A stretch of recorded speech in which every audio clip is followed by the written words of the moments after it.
A paz do Senhor, sejam todos muito bem-vindos mais um dia à nossa leitura da Bíblia Sagrada em 365 dias úteis. Hoje nós vamos iniciar então as cartas de Paulo, iniciando com os Romanos.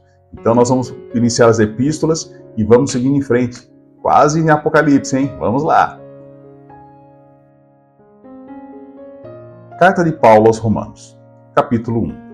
Prefácio e saudação.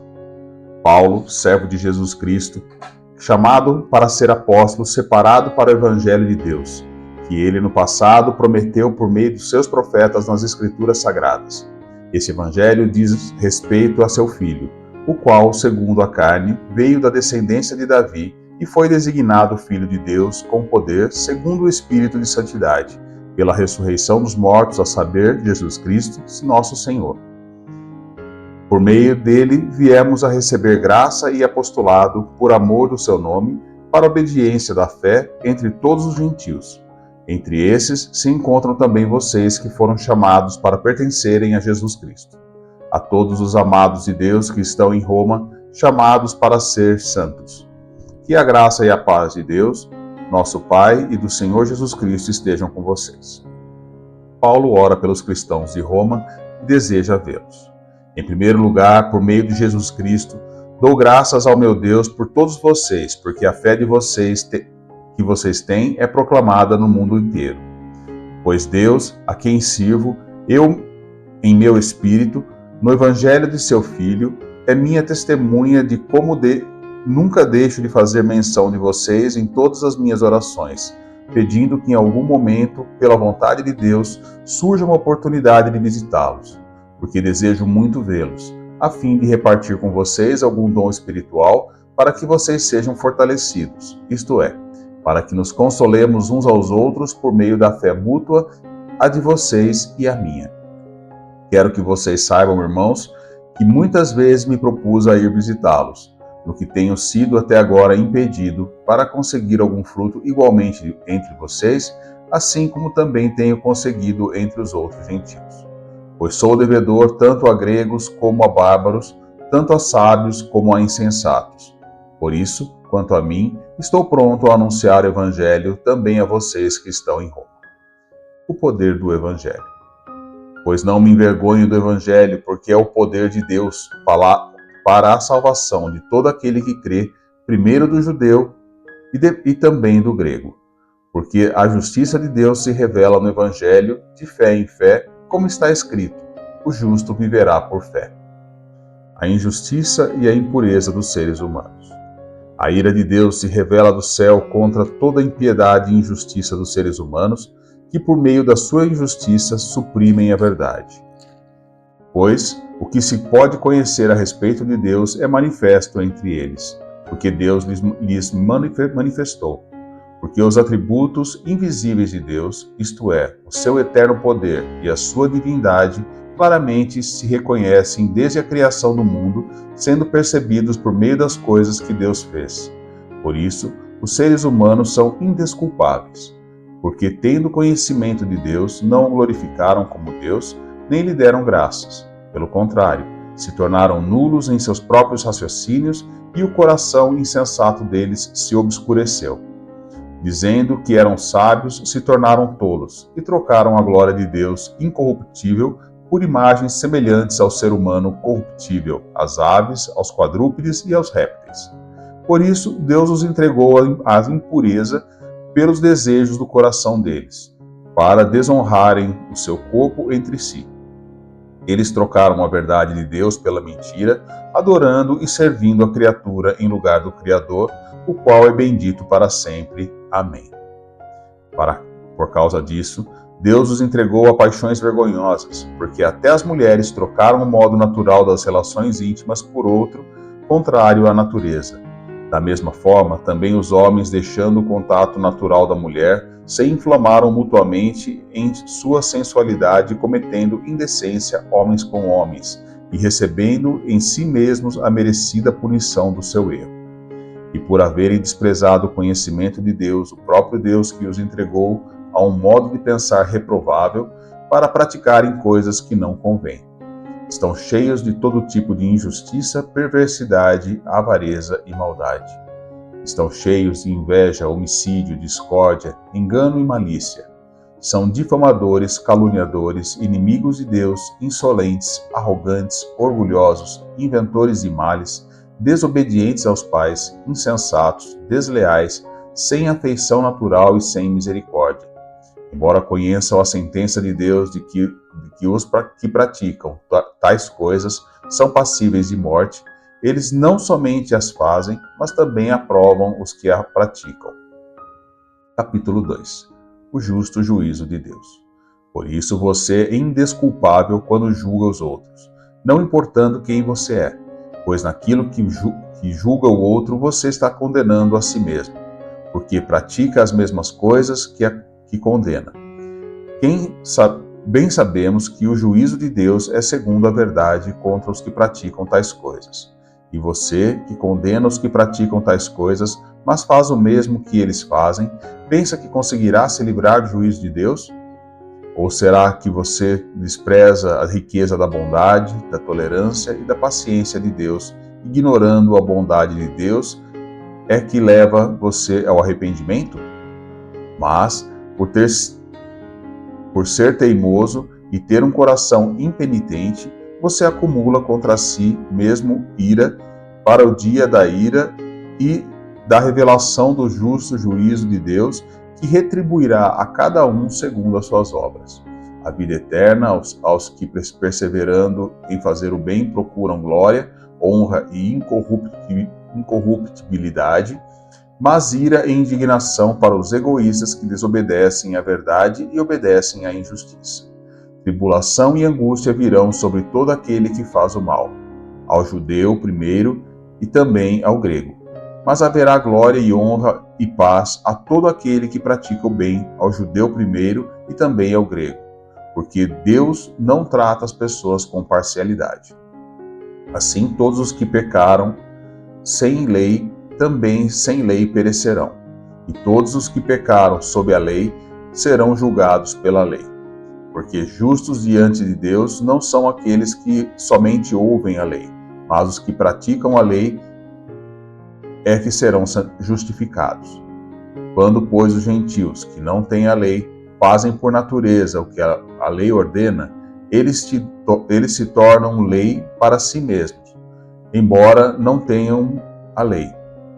Esses mostram obra da lei gravada no seu coração, o que é confirmado pela consciência deles, e pelos seus pensamentos conflitantes, que às vezes os acusam e às vezes os defendem, no dia em que Deus, por meio de Cristo Jesus, julgar os segredos das pessoas de acordo com o meu evangelho. Os judeus e a lei. Mas, se você diz que é judeu, confia na lei e se gloria em Deus. Se você conhece a vontade de Deus e aprova as coisas excelentes, sendo instruído na lei, se você está convencido de que é guia dos cegos, luz dos que se encontram em trevas, instrutor de insensatos, mestre de crianças, tendo na lei a forma da sabedoria e da verdade, você, pois, que ensina os outros, não ensina a si mesmo? Você que prega que não se deve roubar, rouba? Você que diz que não se deve cometer adultério, adultera?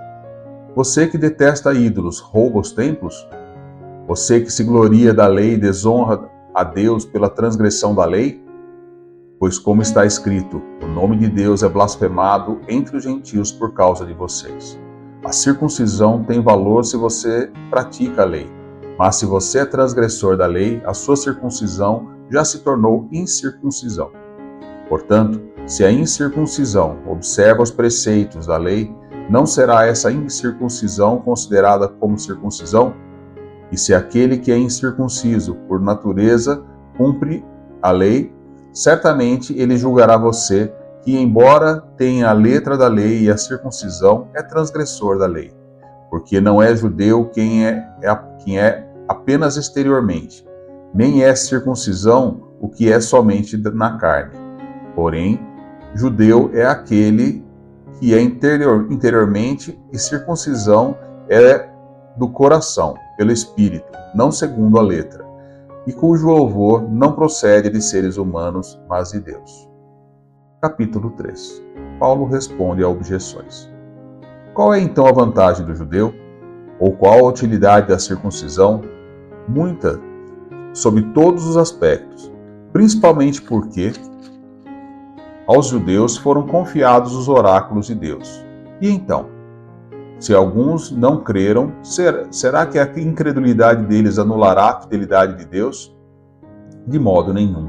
Seja Deus verdadeiro e todo o ser humano mentiroso, como está escrito, para que sejas justificado nas tuas palavras e venhas a conhecer quando fores julgado. Mas, se a nossa injustiça evidencia a justiça de Deus, que diremos? Seria que Deus injusto por aplicar a sua ira? Falo em termos humanos, é claro que não. Do contrário, como Deus julgará o mundo? E se a minha mentira faz com que aumente a verdade de Deus para a sua glória, por que ainda sou condenado como pecador? E por que não dizemos, como alguns caluniosamente afirmam que fazemos, pratiquemos o que é mal para que nos venha o que é bom? A condenação destes é justa. Todos somos pecadores. E se conclui: temos nós alguma vantagem? Não, de forma nenhuma, pois já temos demonstrado que todos, tanto judeus como gregos, estão debaixo do pecado, como está escrito: não há justo nenhum sequer, não há quem entenda, não há quem busque a Deus. Todos se desviaram e juntamente se tornaram inúteis. Não há quem faça o bem, não há quem nenhum sequer. A garganta deles é sepulcro aberto, com a língua enganam veneno de víbora, está nos seus lábios. A boca eles a têm cheia de maldição e amargura, e os seus pés são velozes para derramar sangue. Os seus caminhos, a destruição e miséria, eles não conhecem o caminho da paz. Não há temor de Deus diante dos seus olhos. Ora, sabemos que tudo o que a lei diz é dito aos que vivem sob a lei, para que toda boca se cale e todo mundo seja culpável diante de Deus. Porque ninguém será justificado diante de Deus por obras da lei, pois pela lei vem o pleno conhecimento do pecado. A justificação pela fé em Jesus Cristo. Mas agora, sem lei, a justiça de Deus se manifestou, sendo testemunhada pela lei e pelos profetas. E a justiça de Deus mediante a fé em Jesus Cristo, para todos e sobre todos os que creem. Porque não há distinção, pois todos pecaram e carecem da glória de Deus, sendo justificados gratuitamente por sua graça, mediante a redenção que há em Cristo Jesus, a quem Deus apresentou como propiciação no seu sangue, mediante a fé.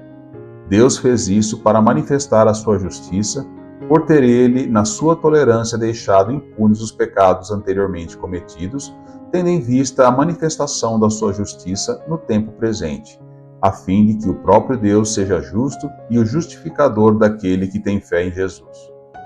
Onde fica então o orgulho? Foi totalmente excluído. Por meio de que lei? A lei das obras?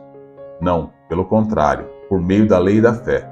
Concluímos, pois, que o ser humano é justificado pela fé, independentemente das obras da lei. Ou seria Deus apenas Deus dos judeus? Será que não é também Deus dos gentios? Sim, também dos gentios, visto que Deus é um só, o qual justificará o circunciso a partir da fé e o incircunciso por meio da fé. Anulamos então a lei por meio da fé? De modo nenhum. Pelo contrário, confirmamos a lei. Terminamos então mais um dia. Fiquem todos com Deus, a paz do Senhor a todos, um dia abençoado em nome de Jesus. Amém. Senhor, nosso Deus e Pai, hoje nós te agradecemos pelo Evangelho que revela o teu amor, a tua justiça e a tua misericórdia. Reconhecemos que todos nós precisamos da tua graça e do teu perdão. Obrigado porque, mesmo sendo falhos e imperfeitos, o Senhor nos oferece salvação através de Jesus Cristo. Ajuda-nos a não confiar em nossos próprios méritos, mas a descansar na obra perfeita realizada por Cristo na cruz. Transforma nosso coração para que possamos viver em obediência à tua vontade. Livra-nos do orgulho espiritual e ensina-nos a caminhar em humildade diante de ti. Que a nossa fé seja fortalecida a cada dia e a nossa vida reflita a gratidão por tão grande salvação. Ajuda-nos a compartilhar essa mensagem de esperança com aqueles que ainda não conhecem o Teu amor. Nós entregamos nossa vida ao Senhor e celebramos a graça que recebemos em Jesus. E nós oramos juntos e agradecemos, em nome de Jesus. Amém.